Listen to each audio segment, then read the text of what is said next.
이제 합의 내용 중에는 포함되어 있지 않지만 남북이 합의한 것을 가만히 들여다보면은 정상회담 가능성이 있다. 이렇게 지금 볼 수 있는 그런 상황입니다.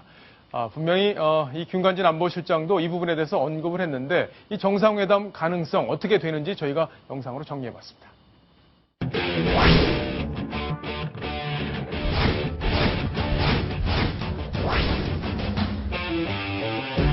회담 진행 상황, 회담 내부 상황에 대해서 제가 이후에 말씀드리면 좀 적절하지 않다고 봅니다.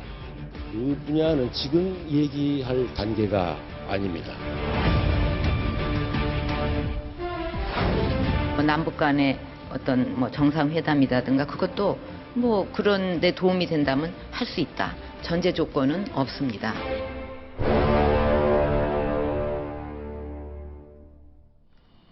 자, 좀 앞서가는 느낌이 있긴 하지만 정상회담에 대해서 김관진 안보실장이 아직 그런 얘기를 할 단계가 아니라고 얘기를 했단 말이에요. 그런 얘기가 오고 간 적이 없다라고 부인을 한 게 아닙니다. 박성훈 논설위원, 어떤 의미가 있는 건가요?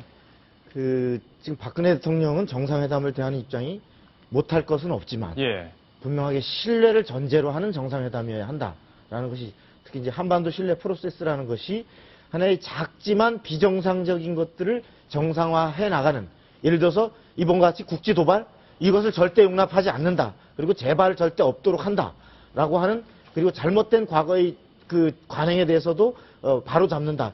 이러한 것들이 하나의 계단이 쌓이듯이 신뢰가 축적되면 그 바탕 위에서 어떤 그 정상 간에 만나서 궁극적인 어떤 가장 큰 덩어리의 문제를 타결하겠다. 이것이 이제 한반도 신뢰 프로세스의 기축인데 그렇게 본다면 지금 남북 간에 산적해 있는 현안들이 이번에 합의한 6개 항을 실천하는 것부터가 신뢰를 쌓아야 됩니다. 지금 당장 저기 올라가가지고 황병서가 올라가서 하루도 안 돼서 그 내용을 말하자면 휴지 조각 만들어 버리는 듯한 저런 얘기를 아무리 대내용이라고 좋게 이해를 한다 하더라도 그것을 결국은 그 본질을 믿을 수 없는 사람들이구나 하는 것이 우리 국민 사이에 쌓인다면 그 어떤 예를 들어서 오이사 조치 해제 그리고 대규모 경협 그다음에 금강산 관광 재개 이런 부분들을 국민들이 과연 할 수 있겠는가라고 할 때 상당히 어려운 일이기 때문에 그런 신뢰를 쌓는 시간이 적어도 1년 가까이는 걸릴 것이다. 1년 가까이? 때문에 빠르면 올해 안에 가능하다라는 전망하는 분들도 있지만 아마도 내년 정도, 내년 가을 정도가 정상회담이 열린다면 그쯤 되지 않겠는가. 특히 아까 그 10월 10일 날 노동당 창건 70주년 기념을 맞아서 아마도 현재 계획하고 있는 뭔가 본인이 위력을 보여주겠다. 이런 부분이 계획을 하고 있기 때문에 그런 상태에서 어떤 남북 간의 대화가 정상회담까지 가기에는 여건이 쉽지 않을 것이다. 쉽지 않다. 전 차장. 지금 북한이 합의한 지 지금 하루 만에 어쨌든 여러 가지 지금 합의 정신을 부인하는 그런 얘기들을 하고 있단 말이에요. 그렇다면 신뢰가 쌓여야 된다는 그 전제, 상당히 시간이 오래 걸리지 않을까 싶기도 하고, 그리고 과연 정상회담을 한다면 이번에 박근혜 대통령이 무조건 평양으로 가지는 않을 것 같기도 하고요. 그렇다고 김정은이 판문점까지 올 것 같지도 않고 여러 가지 복잡한 상황이 있습니다. 어떻게 정리할 수 있을까요? 만약에 김정일이 있었다면 두 번의 우리가 평양 방문을 통해서 정상회담을 했기 때문에 이번에 한번 서울에 오쇼 이렇게 한번 할 수 있을 텐데 지금 김정은이 집권을 하고 있는 상태이기 때문에 서울까지 오기엔 좀 어려울 것 같고 말씀하신 대로 판문점으로 내려와라. 이 중간에서 만나자. 북측 지역에서라도 우리가 만나줄게.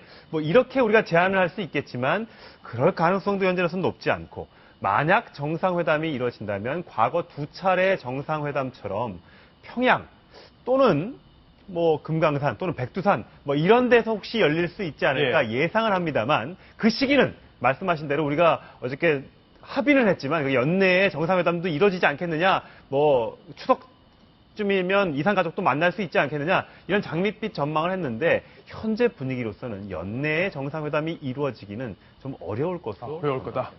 신은기 대표님, 중요한 게 조금 전에 판문점 얘기를 저희가 했는데 김정은이 지금 겁나서 함경도도 안 간다는 거잖아요. 근데 이 판문점까지 올 수 있을지 뭘 두려워하는 겁니까 지금?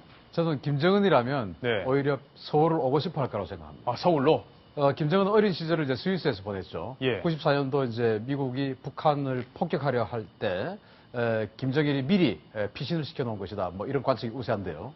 외국 생활을 했기 때문에 지금 이 북한 말고 외국에 대한 향수가 또는 그 궁금증이 굉장히 강할 것이라고 봅니다. 따라서 자기 아버지와는 달리 그 북한 내에서도 과감한 어떤 그 비행기를 자주 탄다든지 과감한 행보를 보여왔기 때문에 예. 안전이 보장된다는 확신이 생긴다면 서울로 온다. 올 가능성도 없지 않아 있다라고 예. 저는 봅니다. 하종대 북장 웃으셨는데 왜 웃으셨습니까? 남북 정상회담을 한다면 예. 당연히 상대방 측의 정상에 대해서 안전은 보장해야죠. 그게 안전이 보장이 안 된다면 말이 안 되죠. 네. 그럼 판문점 올 수 있다 이렇게 보시나요?